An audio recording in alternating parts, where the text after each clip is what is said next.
look at the B. Now, what is this way the B, the Cameroon military, it help we Anglophones and for Duam for this 2024 and since Ambazona terrorism.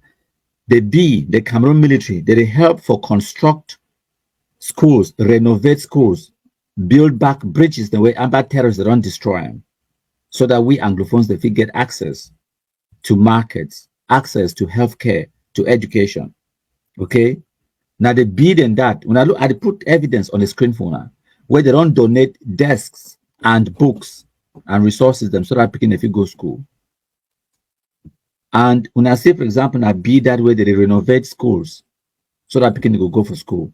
More examples and pictures in that phone now. We want to see them, okay? Now what's that way the Cameroon military do for Anglophones them? While Ambazona terrorists, they target was school picking them. They say lockdown, maybe can not go for school for Northwest and Southwest.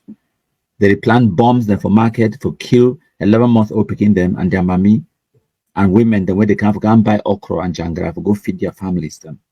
Now what is that way Ambazona terrorists they do in the Anglophone zone? Why would they be? They renovate buildings and like this one so that we are picking the fee access education, so that Anglophone picking the fee be educated. Now make we move to Bui. So a few days ago, no, yesterday, the 18th of September 2024, literally about 24 hours ago, I will post for now this evidence. So we don't compromise this Amba terrorist will be called himself say Commander Desi, a real name na Desmond, where he come up from Bui division for that some village where they call him say Tan. I don't know how to pronounce them TAN, but they compromise it for bear or maybe they stay for bear for that side for the. So what way they will do now say they will force the villagers and for that town village. So made a march so that made they do propaganda videos and where they could spread them on the 1st of October 2024 for talk say independence nonsense. And I know the usual propaganda where they always do. So what will happen? I said the villagers they will fear because they terrorize them, they force them, say they must march. The villagers they fear, they call the authorities them. And this one I get for thank the SDO for Bui division because it collaborate and lead the whole mission in the sense of putting things in order in place so that they dismantle the whole organization and they compromise the so-called Commander Desi and 5 other terrorists them where they compromise them between yesterday and today for that village. So for the so-called 1st of October propaganda videos where they be planned for film and for Bui division, this so-called Commander Desi no go day for day because we don't wipe them through them. So the picture on the left, now the General Viper, where a real name na Agomo Soleimanu, where na Yibi bin a so-called general for the camp way, so-called Commander Desi, it will operate under. So now the same General Viper, that better picture that I think that one is showing a face a little bit clearer. So now in that, now the general that for the camp, and they should know wipe last Commander Desi, we don't wipe him through him. So another fantastic news where it come out from Momo today. This Amba terrorist general, where we call itself the A2 from Momo division, under Bengui subdivision. They compromise here as well today. So that one are breaking news, fantastic sweet news where come out from Momo division. Now very, very, very sweet news my country people them. So now wait that way when I need for know where they happen in the Anglophone zone now. Rules. So that when we meet up for Fumban, we could don't already examine this constitution. John Go Foncha take that constitution and hide them from your own delegation because of their own infighting inside Southern Cameroons. Who do you blame? Who do you blame? You go blame Amadou Ahijo for John Go Foncha hiding the constitution. Who do you blame? You go blame the British. You go blame the Americans. You go blame the United Nations. Say John Go Foncha take the constitution and hide them from your own delegation from Ndele because of their infighting where they happen for Southern Cameroons. You go blame a different person. No, we don't blame some different person for the ineptitude, the incompetence, the stupidity, and the infighting of our own forefathers. Not them. They lead we to Wusawe we did today because of their own infighting. That is the crux of the matter. The Anglophone problem. Now, infighting amongst Anglophones. It don't get nothing for do with Francophone. It don't get nothing for do with President Amadou Ahijo. And throughout the course of this presentation, I go point them out to una point by point. Molanjo Litumbeself, it go help me for make some of those points them. When I go here, as Molan Jolly to be talking, who saw the constitution where Southern Cameroons be bring up for Fumban? It no exist. So now Molan Jolly to be talk today, so President Amadou Ahidjo, he be trick the people then for Southern Cameroons. They feel trick you if you no be stupid. They feel trick you if you not be divided. Man tell you something. Politics now politics. Politics now game of interest. Wait till where Molan Jolly to be talk where he say that trick. Now just say the people then for the other side, President Amadou Ahidjo's side, they will be more prepared. Whereas the people them for the West Cameroon, they not be prepared. Now what is that way they talk say the trick? No man, no trick person. Amadou Ahidjo come there prepared.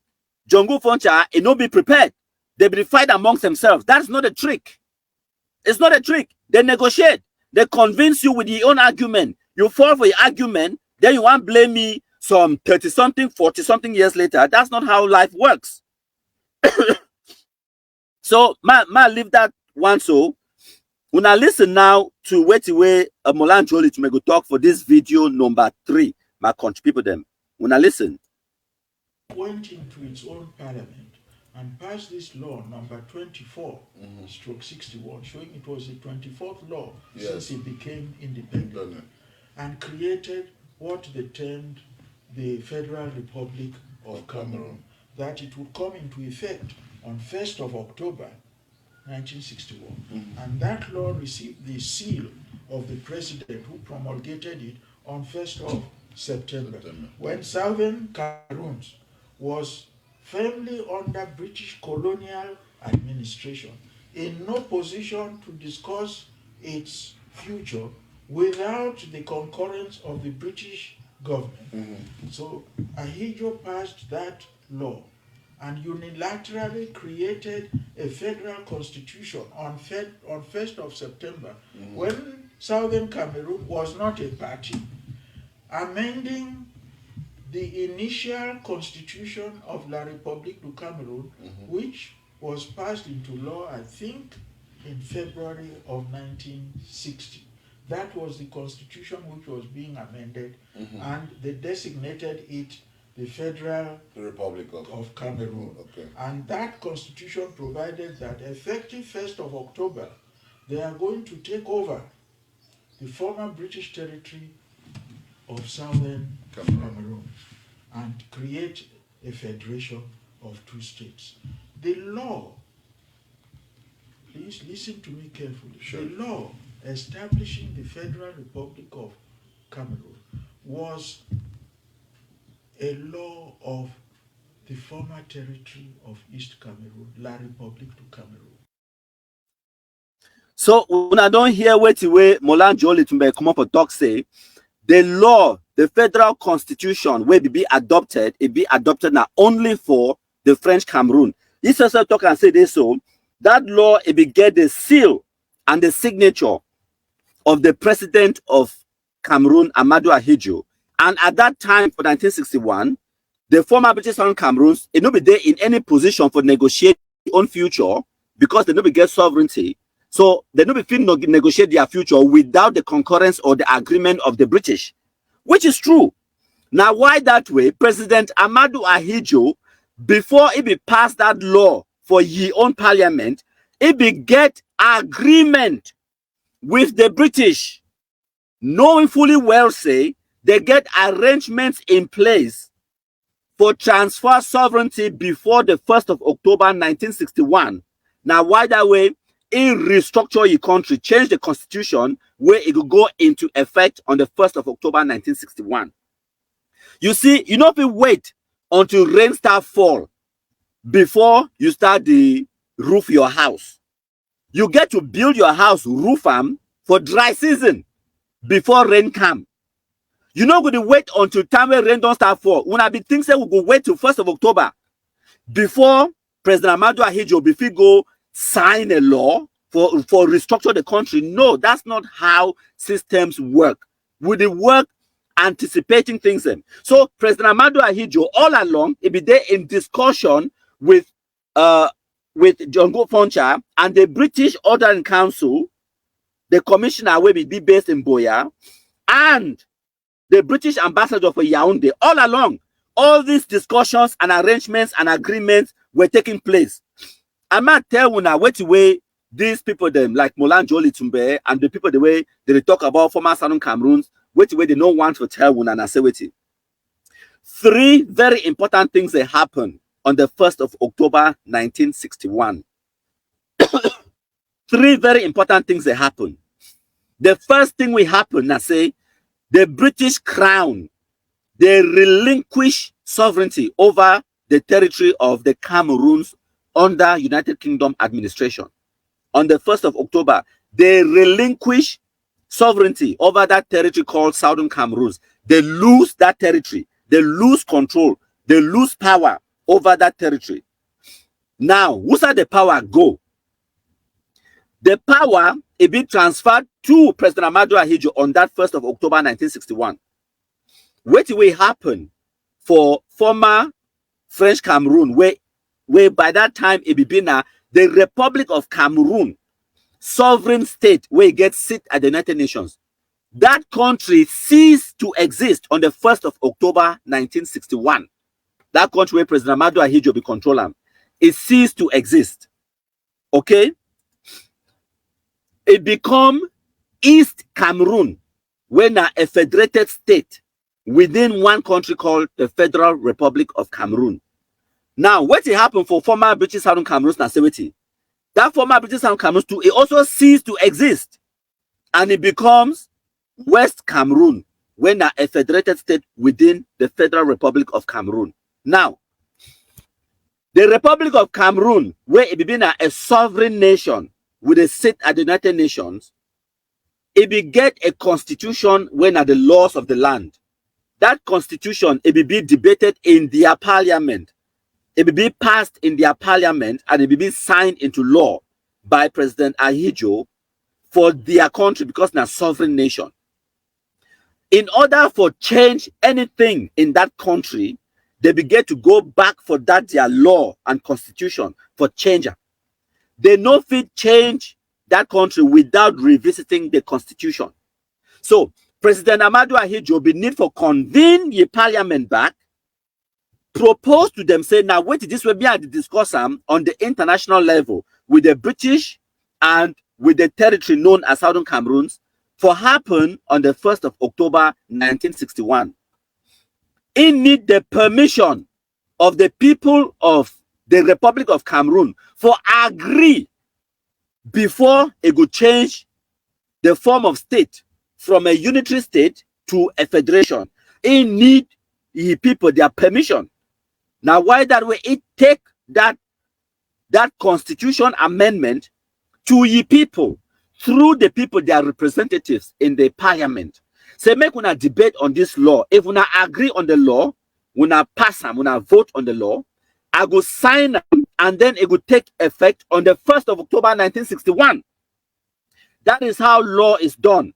An individual, Ahidjo himself, could not change the name of the country, could not change the form of state of the country, and could not attach a foreign land to that territory without the authorization of the people of that country. So now, why that way? It take the proposals to the parliament, they debate them and they pass them into law.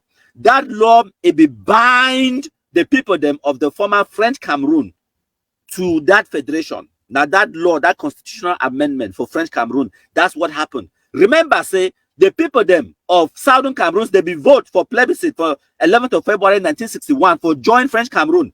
But people them for French Cameroon, they don't be vote for join the Southern Cameroons. The only time where they be agree and they vote for join that territory, now through that constitutional amendment, where the President Amadou Ahidjo, it be convene his own parliament and they vote. And that agreement now, that vote, it bind all people them for the French Cameroon or Republic of Cameroon at that time. Now, so did they do them. And make una also understand, say, I tell una to say, the people, British, they lose power, they lose sovereignty over the former Southern Cameroons by that action of exchange of notes.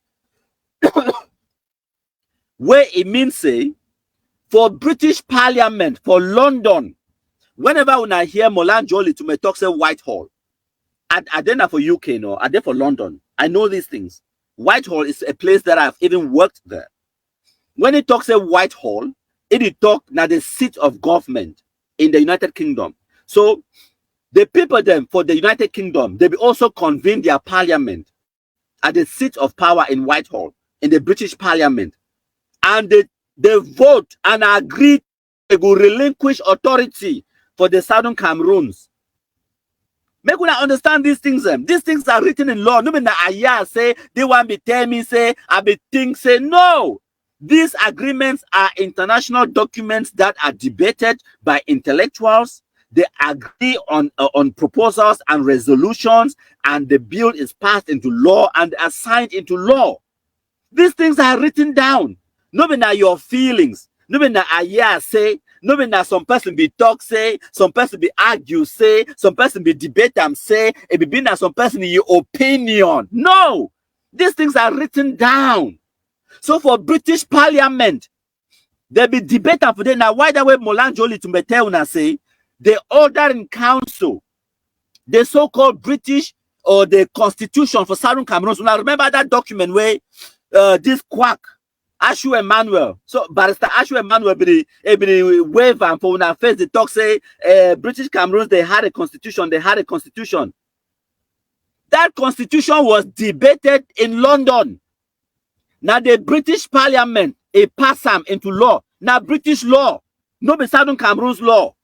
Now for Britain they debate them and they pass them into law because the power for rule that country be held in London. So now when they relinquish power, when they give up that power, they transfer the power to President Amadou Ahidjo, it be happen to now for London. They debate them now for Parliament for London. They agree say make we give this territory back to Amadou Ahidjo. It happened for London. No be now for Buya. Because Foncha no be get no powers. Make una understand these things. Our people have never had the sovereign power. Sovereignty and the supreme authority. Don't be supreme. It means that the Queen of England it get more power than Foncha, which means Foncha no be get the supreme authority. That authority comes from London. So we not get the supreme authority. We not get the sovereignty. The Queen of England is literally known as the sovereign over its dominion, the British Empire. So she was the sovereign. Now you behold sovereignty, and it deputized the ambassador to Yaoundé, says sign on this international treaty, on this international agreement with President Amadou Ahidjo, transfer all my powers and all my authority, the authority of defense and the military over Southern Cameroons, the authority for enter into international agreement over Southern Cameroons, and the sovereignty of Southern Cameroons, transfer them to President Amadou Ahidjo. I give you that power. And His Excellency Cecil King, being the British ambassador to Cameroon in 1961, is signed on the exchange of notes, transferring that power and sovereignty to President Amadou Ahidjo. That was done. The documents are there to prove it. And now the exchange of notes was deposited at the United Nations Secretariat the following year in March 1962. So the federal constitution was adopted by La République du Cameroon, yes, in their parliament, and it was also adopted by the British Parliament in London. There was no parliament for Boya and Foncha for do anything because they had no sovereignty, they had no powers or authority for debate or argue or sign or negotiate the future or the external relations of that territory. They had no powers because they had no sovereignty. My country people them. So now make we listen now to video number 4, part 4 of this video from Olanjoli Tumbe. When I listen, when I increase my volume because Pali Tumbe be being a very soft spoken man, so your voice will be very low. When I increase my volume so that when I think here where they talk properly, when I listen to video number 4. On 30th of September, when the British mandate was to terminate, they met at the Mountain Hotel, Ahidjo and all. And what did the British do? Instead of surrendering the instruments of power to Jongo Fonja to make him independent so that he would be at liberty to negotiate on equal president of La Republic du Cameroon. They handed over the instruments of power to Amadou Ahidjo. So why is it then that with all this 50 years after, yes, the world is still watching this swallowing going on? And yes. Well, the United Nations, as you know, there I once addressed the Department of Colonial Affairs or whatever it is. They received me. I wanted to see the Under Secretary, but he was busy. He asked his director to arrange the meeting. And I explained these circumstances to them in full. When the director came, we met subsequently. And he said, "Oh boy, I agree with you. But we are international civil servants. We cannot take sides. No. And the opinion is that there is complete peace and tranquility in Cameroon. Why should we go there and poke our nose when we have people dying in Sudan and people like that? We will only." So I said, "Are you suggesting that we should first shed blood before you come?" They said, "No, we are not suggesting so. But we take priorities. If human beings are being killed in some areas, we will give consideration to that." I returned another time and I said, "I'm still thinking that there should be bloodshed before you come and correct what is patently wrong." He said, "No." That is why in 1961, on returning, we assembled all the nationalist groups in southern Cameroon in my conference hall here. What year is that? 1961. Oh, 61. Yes. That's what month? September 11. That's after the plebiscite. Oh yes. No, plebiscite was in 1961. I'm referring to 2011. Okay. 2011. I was confused. Yes. Okay. 2011. All the nationalist groups met We're here. and we took meetings in Oslo and in Washington that we have not created an edifice to elect a leader of all the southern Cameroon movements because we've been betrayed in the past. So decisions will be taken by consensus over the internet. So most of the participants were SCNC, and beside me was Mfo Galanfo and Chief Ayamba. Okay. Yes. Mfo Galanfo had deputized for Chief Ayamba in Oslo and in Washington. Because Chief Ayamba could not go because he had no valid travel documents. Okay. Otherwise, he is the one who would have gone. And that we had not elected an overall chairman of the Southern Cameroon Patriotic Coalition Front, which was created in Oslo and the operation was completed in Washington. Our fingers had been beaten by giving so much power to one person. So we had a chairperson. I was the only person elected to be, I think, director of Ways and Means Committee. That was the only appointment which was made in Washington. So we were in a full meeting comprising SCNC, Southern Cameroon Youth League, Ambazonia, Liberal Democratic Alliance, and so on and so forth. All of them had come to say the time has come when we should all get together and speak with one voice. So they drew my CNC people. They said, "You set up no leadership structure. How are we going to pursue our activities on the ground without any leadership?"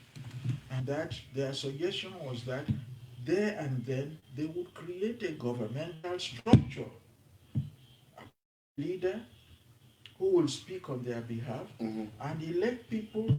Doesn't matter where they come from, treasurer, this, that, and the other, so that the plans we had for the victory march on 1st of October can be properly coordinated. They say otherwise, if there is no coordination, the whole thing will collapse. And they said, Mola, oldest person here, you will assume the role of coordinator. I said, I may be misunderstood that having returned, I was trying to seize power. They said, no, these people are offshore. The action you proposed that there should be a giant march of 30,000 from Moliko Stadium, which you will lead onto your premises here. You cannot, we need a treasurer to collect money, we need this, and special committees. Your place is insulated from arrest. Although I have been kept under house arrest, they've never entered the premises because I'm chairman of a legalized political party. They said, so if there is rain, you can cover us. We will do all the basic arrangements here until this day. Then I advertised it nationally that I will be leading a peaceful march from Moliko that day. Okay, my contributor. So when I don't hear what way Pa Molanjo Litumbe, a common for Tokam about organizing a peaceful march of thousands of people them from Moliko to your residence. So this part 4, now the SANC, their complaints to the international community and their response from the United Nations and the rest of the world. So when I don't hear Pa Molanjo Litumbe talk about how they don't visit the United Nations since the 90s, visit America, Europe, Oslo, and all of those things. What was the response from the international community? These people, they don't literally talk with, I don't name some of the United Nations General Assembly, United Nations Secretary Generals them, from Kofi Annan, Ban Ki-moon, Antonio Guterres. They don't get communication with them one-on-one, all of them, from Pa Goji Dinka to Nijon Frundi, to Pa Molali Lutumbe himself, Ayamba, Agustana Vusai, Gorish Vusai, all these people them, Ekontang, they don't talk to these people them on the international scene, and they don't tell them one thing over and over and over again. Cameroon na a sovereign country, now one country. The sovereignty was transferred to President Amadou Ahidjo. Anything we want to do now inside that country, now in an internal matter. That's what they've told them over and over and over again. Now, when I hear today for 2024, these charlatans and noisemakers, them, like Ayabacho Lucas, Capo Daniel, they work and talk about how they internationalize their struggle. When I go hear Capo Daniel talk some rubbish, say they get a presentation at the United Nations. Who on the international scene a day where a person like Dr. Simon Munzu, he never talked to. Dr. Simon Munzu be being at the spokesperson of SCNC. SSF don't work with the United Nations, inside the United Nations, Dr. Simon Munzu.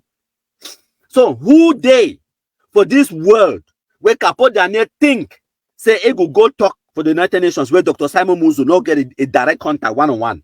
Today where they talk to Unana, who be the president of the United Nations General Assembly? Pa Philemon Yang, Okuman. So these people they fool Una on a monumental scale. They don't already tell them the truth. Cameroon no fit ever divide. Now this one be important.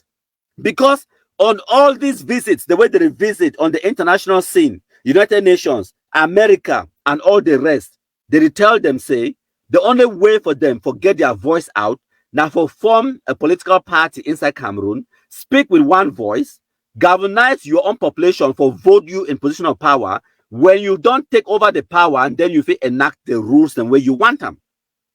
That's what they've told them over and over again. America no go ever interfere in Cameroon internal affairs. United Nations not get the mandate or the powers for interfere inside Camerooni internal affairs. They don't tell them. Now, why don't Molali Tumbe talk? As it talks, it be talk with the with some high-ranking official inside United Nations, and they tell them, say, but everything is peaceful. Cameroon be peaceful. Nigeria be peaceful. This agitation where when I bring them now, they talk about Resolution 1608, 1961, and all of those things. Them you want make United Nations go poke your nose in a sovereign country internal problems for instigate infighting and some nonsense where enough even exists. Everyone in Cameroon is peaceful. They know. We don't see the fight. We don't see the agitation. So Naiwe Molan Joli to me ask, he say, so when they wait bloodshed inside Cameroon before we intervene, because the people there for United Nations, they tell them, say, look, right now we get serious situation where they happen for Sudan, we get Congo, we get Sierra Leone, we get more important things than for focus on. So why should we waste time on Cameroon when Cameroon is peaceful?